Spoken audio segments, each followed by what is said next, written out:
Olá a todos, sejam bem-vindos à continuação do nosso curso de Direito Constitucional. Vocês que estão acompanhando desde o comecinho, nós começamos a falar sobre o que era uma Constituição, passamos a falar os sentidos de uma Constituição e falamos do constitucionalismo, das várias fases, e hoje chegamos aqui à nossa aula número 4, que vai tratar do constitucionalismo na sua vertente contemporânea.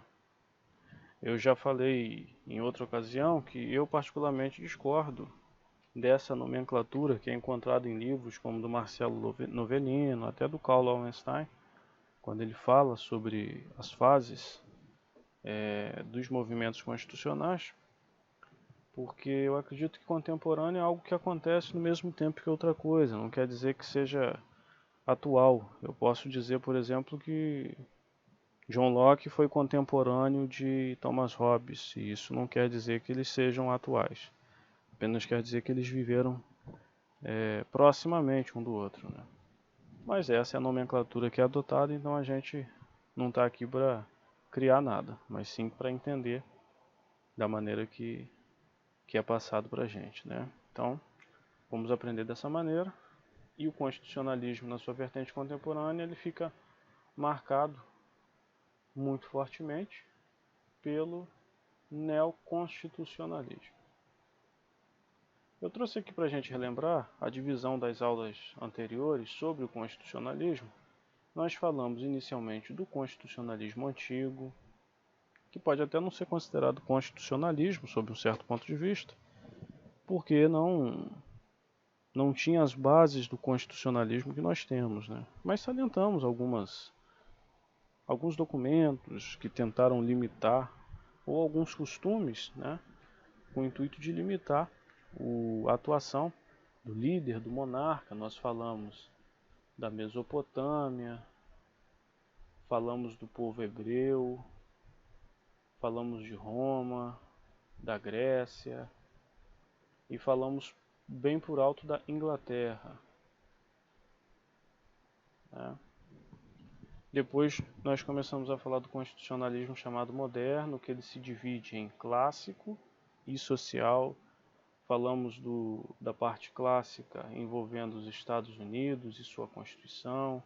Falamos da França e a Revolução Francesa. Depois, no social, nós salientamos a Constituição do México e também a Constituição de Weimar, né, da Alemanha.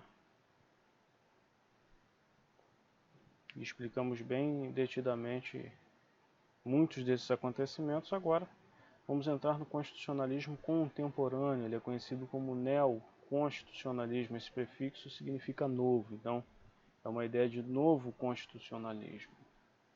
E quais são as características do neoconstitucionalismo? Basicamente, as características são as seguintes: há uma necessidade de proteção da pessoa humana diante das barbáries após a Segunda Guerra e o nazismo. Então, a proteção da pessoa humana, porque durante a Segunda Guerra foram muitas as barbáries que o mundo acabou acompanhando, e houve a necessidade de se entender por que uma Constituição tão boa como era a Constituição de Weimar, a Constituição alemã de 1919, por que ela não tinha força o suficiente para evitar aquelas barbaridades. E aí houve a necessidade de se entender uma diferença, que a gente já pode até colocar aqui. O constitucionalismo, de um modo geral, ele é a escrita, ele é a confirmação, ele é o pacto social diante de uma lei. O constitucionalismo nada mais é do que a criação de uma norma, ou melhor dizendo, de uma regra, pode se chamar de norma, não tem problema nenhum, ao qual todos estão submetidos. Então nós tínhamos uma ideia anterior do constitucionalismo como uma regra ou norma.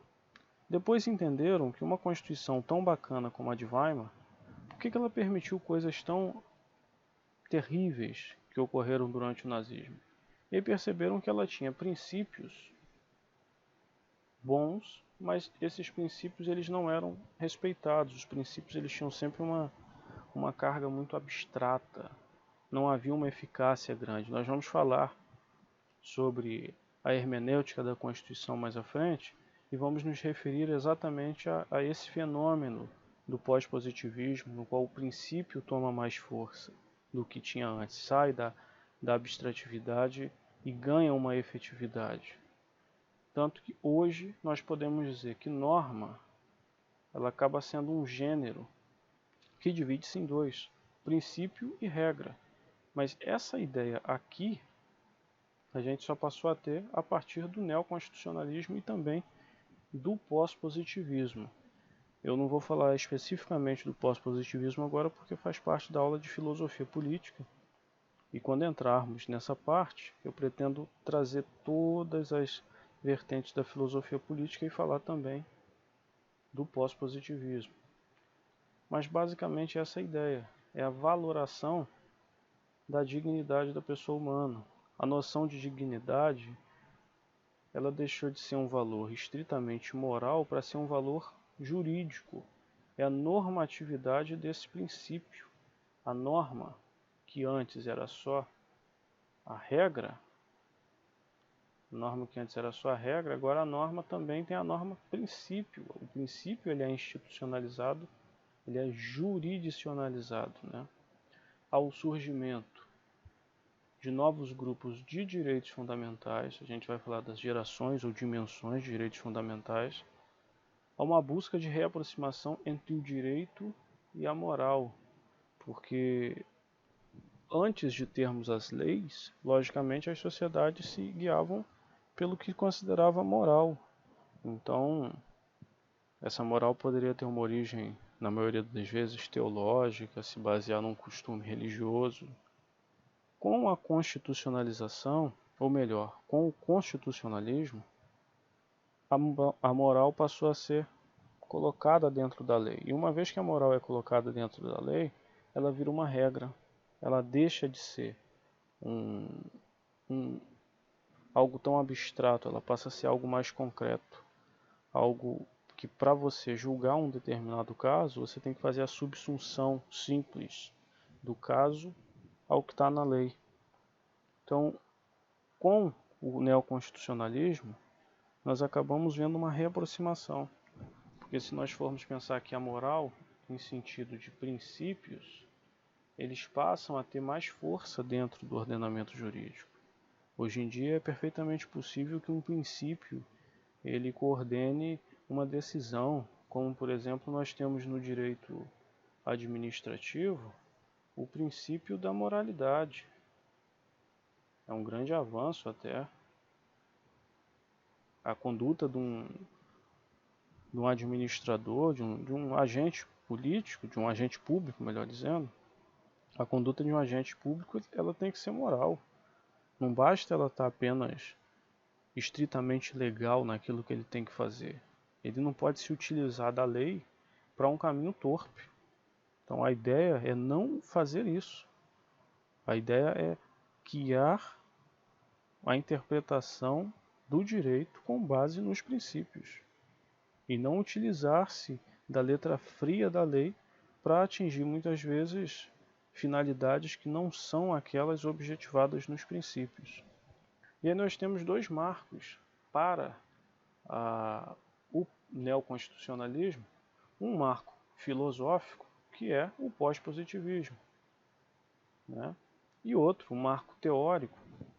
Há uma discordância sobre isso. Eu gosto muito desse... Não é um livro, né? Ele é um trabalho bem curtinho, que é A Força Normativa da Constituição, do Conrad Hesse.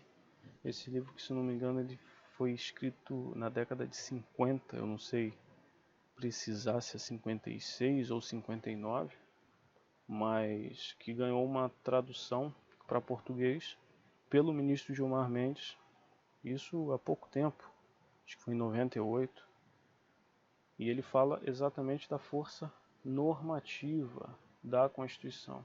É um livro importantíssimo exatamente para essa doutrina, para esse entendimento do neoconstitucionalismo. E eu poderia trazer também outras características que eu acho que engrandeceriam aqui o nosso estudo. Vou colocar aqui em cima. Você faça a sua anotação aí no material, por gentileza. Que o neoconstitucionalismo ele é marcado também, a gente pode chamar de uma onipresença da Constituição.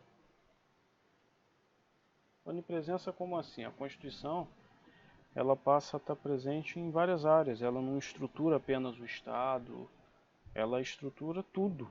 Você vê a Constituição Brasileira de 88, ela fala sobre direitos sociais, ela fala sobre a família, ela fala sobre o meio ambiente, ela fala sobre tudo basicamente. Então, você vai encontrar dentro da Constituição Federal Brasileira não apenas o que chamariam-se de normas, no conceito, por exemplo, do Carl Schmitt, normas constitucionais, né, do que ele chamaria de Constituição, a diferença de Constituição para lei constitucional.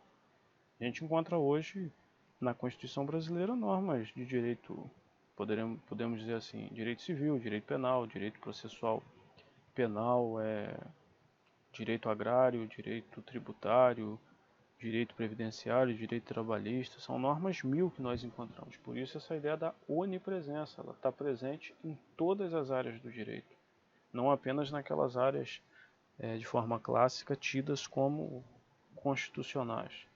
E há nisso um processo também de, não, escrevi aqui errado, de judicialização. E esse processo de judicialização ele fica bem explicado, eu acredito que por três vertentes. Houve uma redemocratização em 88. E essa redemocratização ela fortaleceu muito as instituições jurídicas, como o Ministério Público, de modo a elas operarem mais em atender o que a Constituição quer dizer. Uma outra característica que eu posso trazer aqui é a constitucionalização, que é basicamente a Constituição está em todas as áreas, tem muita ligação com a ideia da onipresença da Constituição. E também, por que não, aqui no Brasil nós temos um sistema, de controle de constitucionalidade. É um dos mais abrangentes no mundo, de modo a que, por meio desse controle de constitucionalidade, toda vez que você leva a um juiz, por meio do controle difuso, a um tribunal, saber se determinada lei está ou não de acordo com a Constituição, você está fazendo uma judicialização. Por isso que é muito comum, aí fica a cargo de cada um saber se é válido ou não, se é o mais correto ou não, mas é muito comum nós termos causas muito importantes sendo decididas pelo STF. Isso está ficando cada vez mais comum, mas isso não é fora do comum, muito pelo contrário.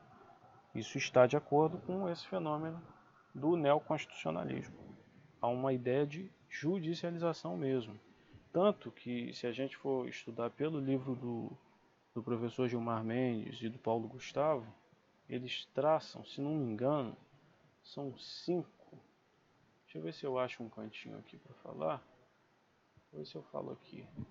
Eles traçam 5 características do que tem, do que marca o neoconstitucionalismo, por meio de 5 frases bem curtinhas, de que o neoconstitucionalismo diz que é para ter mais Constituição do que lei, o neoconstitucionalismo mais juízes do que legisladores, o neoconstitucionalismo está de acordo com mais princípios do que regras, também com a ideia de mais ponderação do que a mera subsunção e também mais concretização. É um sistema concretização. É um sistema garantista. Esse sistema ele tem o intuito de levar, de entregar o que aquele princípio quer. e não ficar numa ideia apenas de interpretar a norma ou dizer o que a norma está escrito nela, de forma alguma. A ideia é, de fato, concretizar. Daí essas características que são trazidas no livro do Gilmar Mendes com o Paulo Gustavo. Aliás, um livro muito bom para quem quer saber mais sobre o neoconstitucionalismo. E aqui eu trouxe o que é dito, né, como as 4, tem gente que coloca como 5, as dimensões ou gerações de direitos fundamentais, para a gente entender direitinho aonde que o neoconstitucionalismo entra. Então nós temos a primeira geração, que ela fala de direitos com caráter negativo. Negativo por quê? Impõe ao Estado uma abstenção. O Estado ele deixa de ter certas condutas. E isso fica bem claro quando a gente vê, por exemplo, direito à vida, direito à liberdade, à propriedade, é basicamente dizer para o Estado não matar, para o Estado não restringir a liberdade, para ele não se envolver na propriedade privada a todo instante. Isso ficou esculpido muito naquele constitucionalismo clássico, como nós vimos. Aquela ideia de maior liberdade, Revolução Francesa, Constituição norte-americana. A segunda geração, ela já vem com direitos em que o Estado passa a ter uma responsabilidade, então é um papel ativo para a concretização de um ideal de vida. Veja que é diferente. Os direitos de primeira geração estão atrelados a uma abstenção. Já os de segunda geração estão atrelados a uma ação.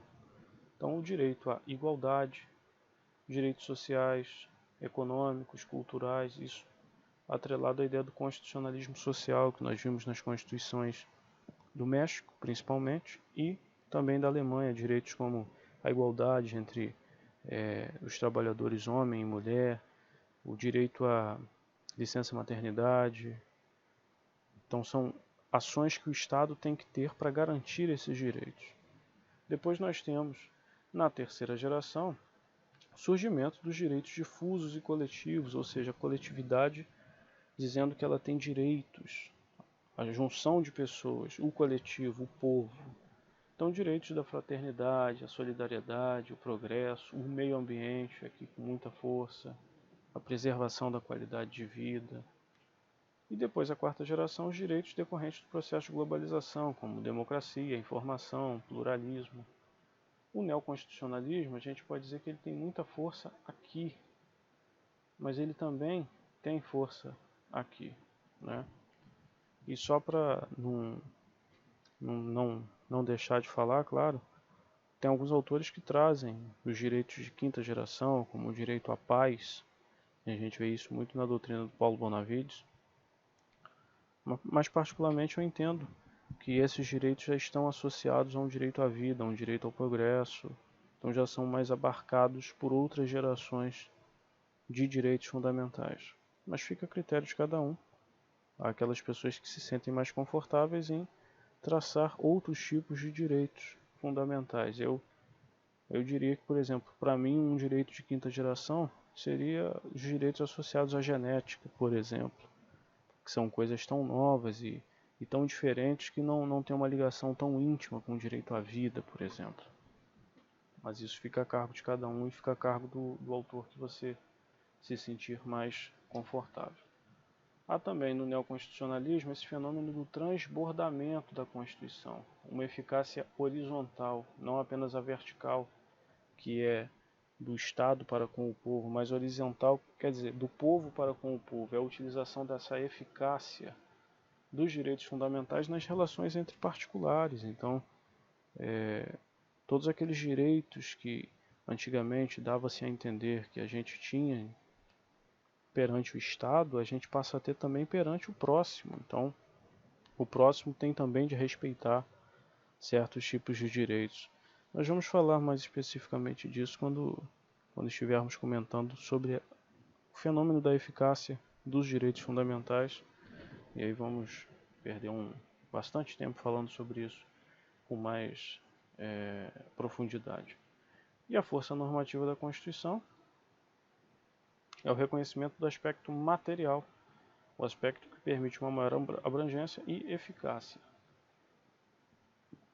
E houve também, lógico, a criação de instrumentos para fiscalizar omissões governamentais. Aqui eu trouxe essas três constituições: a Constituição da Iugoslávia socialista, né, de 74, de Portugal de 76 e do Brasil, a Constituição Cidadã. Aqui a gente pode citar o mandado de injunção e a ADI por omissão como instrumentos. Então veja que hoje nós temos instrumentos para cobrarmos do Estado quando ele é omisso. Aqui há uma relação bem tênue, não é tão tênue entre essas duas peças, mas quando nós estivermos falando especificamente dos modelos de controle de constitucionalidade, nós vamos trazer a diferença, vamos estudar direitinho em que casos cabe um mandado de injunção, em que casos cabe uma ADI por omissão. É só para saber que o Brasil tem um dos controles de constitucionalidade mais abrangentes no mundo e seguramente a criação desses instrumentos estão também de acordo com aquela ideia da judicialização de tudo que a gente colocou até aqui em cima, né? Essa ideia da judicialização, quando eu falei do controle de constitucionalidade, então está de acordo com isso no neoconstitucionalismo. E por fim eu queria trazer aqui embaixo, sim, o Estado Democrático de Direito. Essa palavrinha é muito importante, não é um Estado de Direito. Ele fica latente o princípio da soberania popular e também a efetividade dos direitos fundamentais. Um Estado democrático de direito é diferente de um Estado de direito. Porque se é um Estado democrático, a gente entende que naquele Estado há um sufrágio universal, há uma representatividade. E se há uma representatividade, as ações do governante elas têm que ser de acordo com aquilo que o povo quer. Do contrário, ele comete o que a gente chama de estelionato eleitoral. Então o Estado não é apenas de direito, ele é democrático de direito. Quando nós estivermos falando das constituições brasileiras em específico, e formos falar da Constituição Brasileira de 88, dos projetos de Constituição de 88, basicamente falar da importância de Ulisses Guimarães, nós vamos salientar muito essa partezinha da inclusão dessa palavrinha e o quanto que isso modifica uma Constituição. Parece que é uma palavrinha apenas, mas não. Ela modifica muito. E após a Segunda Guerra Mundial, tem dois tipos de constituições que apareceram com mais força, né? Nós podemos destacar as constituições da democracia social, e aí tivemos aqui alguns exemplos, e constituições socialistas, outros exemplos aqui também. Eu queria trazer aqui, para terminar a parte teórica da aula, um quadro sinótico que explica o Estado de Direito, né? Então, o gênero Estado de Direito, e aí a gente vai por partes. Nós tivemos primeiro um Estado absolutista, que tem a ver com aquele constitucionalismo antigo, em que o monarca fazia tudo o que ele queria, a limitação dele era mínima. Nós explicamos isso muito bem, falamos do Código de Hammurabi, a Lei de Talião. Depois evoluiu para o dito Estado de Direito, que ele fica muito latente no constitucionalismo moderno, principalmente na parte clássica, também chamada de liberal, em que houve a criação dos direitos civis, que são os de primeira geração, e os políticos de segunda geração. Depois, o Estado social, ou de direito social, pode ser acrescentado aqui, que tem a ver com o constitucionalismo moderno.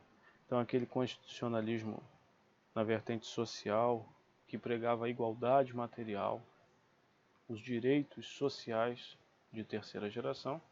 E, por fim, o dito Estado Democrático de Direito, que ele tem muito a ver com esse constitucionalismo contemporâneo, direitos à fraternidade, solidariedade, que também são de terceira geração, e de democracia, do pluralismo, esses direitos de quarta geração. Então é essa a nossa aula. Eu espero que vocês tenham gostado. Eu vou concluí-la fazendo a resolução de alguns exercícios que eu acho que ajudam para a fixação do que a gente aprendeu aqui. E é sempre importante, se você tiver aí assinatura de algum canal de exercícios, faça de forma rotineira para você sempre estar testando aquilo que você aprendeu. Então vamos aqui, na primeira aqui, a prova para procurador em Curitiba no ano de 2019. Na atualidade discute-se muito a questão do neoconstitucionalismo, que é tema polêmico e controvertido, não somente no Brasil, mas em outros países. Sobre o assunto, assinale a alternativa correta.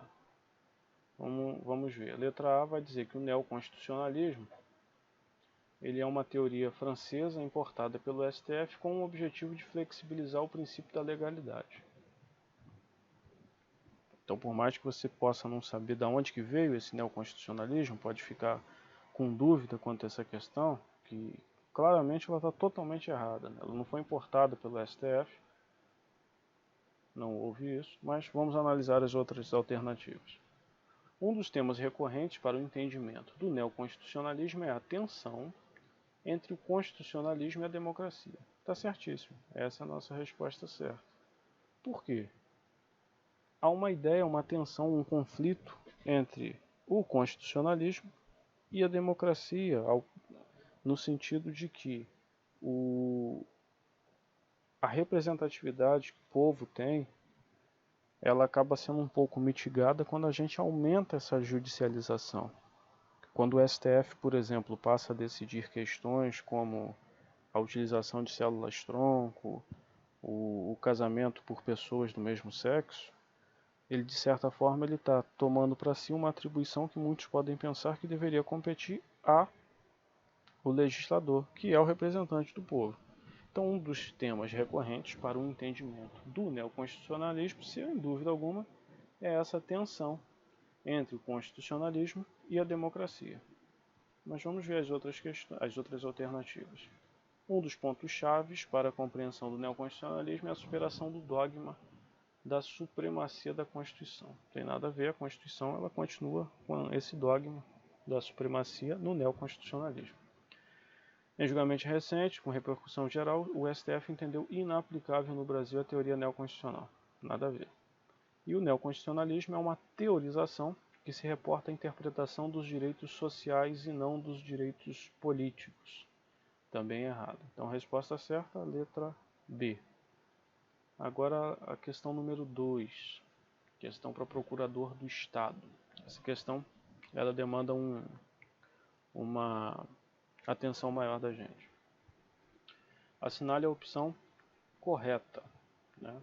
É sempre bom a gente marcar o que a questão quer, se é a questão correta, a opção correta ou incorreta, né?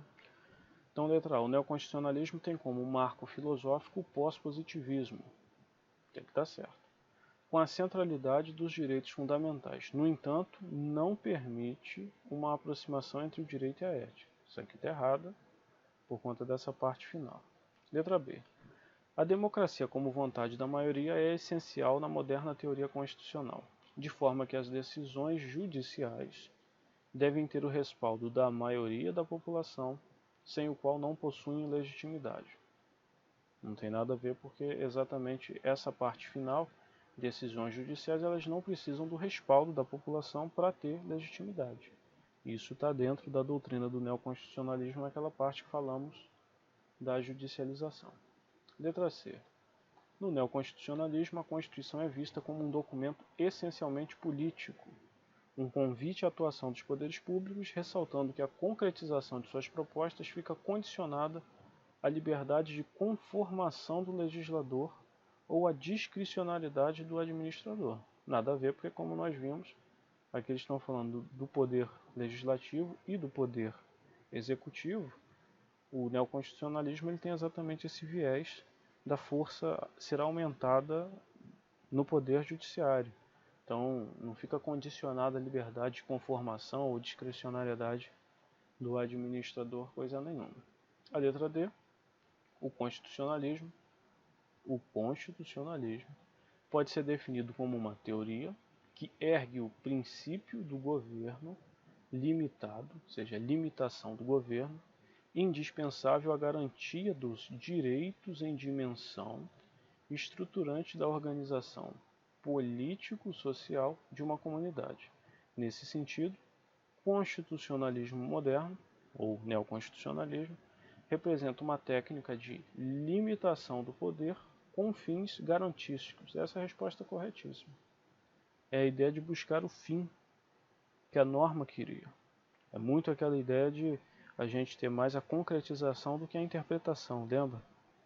Quando eu trouxe as 5 frases ditas pelo Gilmar Mendes e pelo Paulo Gustavo no livro, e uma delas era mais concretização do que interpretação. Então essa é a resposta certa. Vamos ver aqui a letra D. O neoconstitucionalismo não autoriza a participação ativa do magistrado na condução de políticas públicas, sob pena de violação do princípio da separação dos poderes. Nada a ver, não tem nada de não autorizar. Então a resposta certa é a letra D. Agora a questão Procurador do Estado de Goiás. Expressa uma das características do neoconstitucionalismo: a limitação da argumentação jurídica ao raciocínio de subsunção norma totalmente equivocada, porque o que nós vimos realmente é que há mais ponderação do que a subsunção simples, né? Então, limitar a argumentação à subsunção norma-fato é exatamente o contrário do que o neoconstitucionalismo quer. O expurgo, ou seja, a saída, né, de contribuições metajurídicas como as advindas da ética e da moral, do processo interpretativo. Não, é exatamente o contrário. O neoconstitucionalismo quer exatamente o reencontro da ética e da moral com o direito, e não o expurgo dessas contribuições metajurídicas. O prestígio da lei em detrimento da Constituição é o errado. Dentre aquelas qualidades que nós vimos, expostas pelo Gilmar Mendes e pelo Paulo Gustavo, tinha lá mais Constituição do que lei. O declínio da importância do poder judiciário quando comparado com as funções assumidas pelos demais poderes. Muito pelo contrário. Quando nós falamos da judicialização, falamos da redemocratização de 1988 e de que uma das coisas que ocorreu na nossa Constituição Cidadã foi exatamente o incremento da força do Poder Judiciário por meio do Ministério Público, por meio de todos os seus funcionários, né? E a letra E, o reconhecimento da força normativa dos princípios constitucionais. Corretíssimo. Agora eu acho que é a última, né? A prova para procurador da Fazenda Nacional. Sobre o neoconstitucionalismo, é correto afirmar que se trata de uma expressão doutrinária de origem inglesa desenvolvida com a série de julgados da Câmara dos Lordes, que retém competência legislativa e judicante. Nada a ver. Uma expressão doutrinária que tem como marco histórico o direito constitucional europeu, com destaque para o alemão e o italiano após o fim da Segunda Guerra Mundial. Corretíssimo. Do novo constitucionalismo de expressão doutrinária que tem origem e marco histórico no direito brasileiro com a redemocratização e inovações constantes da Constituição de 46. Está errado, porque primeiro não pode se dizer que o marco histórico, apesar de que aqui está falando marco histórico no direito brasileiro, né? E não. O marco histórico no direito brasileiro ele veio com a Constituição certamente de 88. A Constituição de 46 foi aquela Constituição após o segundo governo Vargas, que tem a Constituição chamada La Polaca, e aquele período em que o governo já estava debandando, né? E o Vargas entrega o governo e é feita uma nova Constituição em 46, mas essa Constituição ela não estava cheia desses valores de neoconstitucionalismo como diz na questão não. D. De expressão doutrinária de origem anglo-saxã, desenvolvida pela Suprema Corte dos Estados Unidos, à época em que John Marshall era seu presidente, caracterizado pelo amplo ativismo judicial. Não tem nada a ver uma coisa com a outra. E por último, letra E, de expressão doutrinária, atribuída ao constitucionalismo Bidar Campos e tem como marco histórico a Reforma Constitucional de 57. Também não. Então, foi essa a nossa aula. Eu espero que vocês tenham gostado. eu falei aqui numa parte dela em que o marco teórico para muitos é esse trabalho do Conrad Hess. Eu pretendo fazer uma aula explicando mais detidamente o que o Conrad Hess, ele foi juiz alemão, ele teve na Segunda Guerra Mundial, ele foi juiz durante um tempo, depois ele integrou o Tribunal Constitucional alemão. Ele tem uma importância muito grande para a doutrina de direito constitucional. É interessante como que há muitas pessoas advindas da Alemanha que têm essa importância. Ele, se não me engano, ele é alemão porque ele nasceu na época em que Kaliningrado pertencia à Alemanha Oriental, mas é considerado alemão, claro. E eu pretendo trazer esse livro dele, esse trabalho, né, para explicar bem detidamente o que ele trouxe de tão importante, refutando Ferdinand Lassalle, refutando também de certa forma Hans Kelsen, para que chegasse essa ideia da força normativa da Constituição. Espero que vocês tenham gostado. A gente se vê numa próxima aí, dando continuidade aos nossos estudos de direito constitucional.